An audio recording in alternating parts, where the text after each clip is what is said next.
Hello, আসসালামু আলাইকুম বন্ধুরা। আজকে আমরা শিখব নুডলসের পাকোড়া। তো আমি এখানে পেঁয়াজ কুচি, কাঁচামরিচ কুচি, টমেটো কুচি নিলাম, তারপর আলু কুচি, গাজর কুচি নিলাম।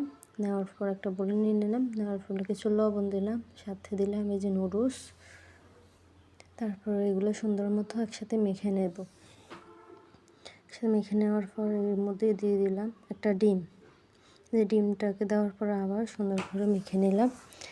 মেখে নেওয়ার পর এর মধ্যে দিয়ে দিলাম জিরা গুঁড়া, ধনিয়া গুঁড়া, তারপর হচ্ছে যে মশলা গুঁড়ো দেওয়ার পর সুন্দর মতো মেখে আবার এর মধ্যে কিছুটা ময়দা দিলাম আর কিছুটা গুঁড়ো দিলাম। তো তারপর একটা সুন্দর ডো তৈরি করলাম। তৈরি পর 5 মিনিট রেস্টে দিলাম। রেস্টে দেওয়ার পর চুলায় একটা ফ্যান বসিয়ে তার মধ্যে পরিমাণ মতো তেল দিলাম। তেল দেওয়ার পরে যে লুচের পাকোড়াগুলো শেপ করে সামান্য একটু গরম করে তেলের মধ্যে ছেড়ে দিলাম।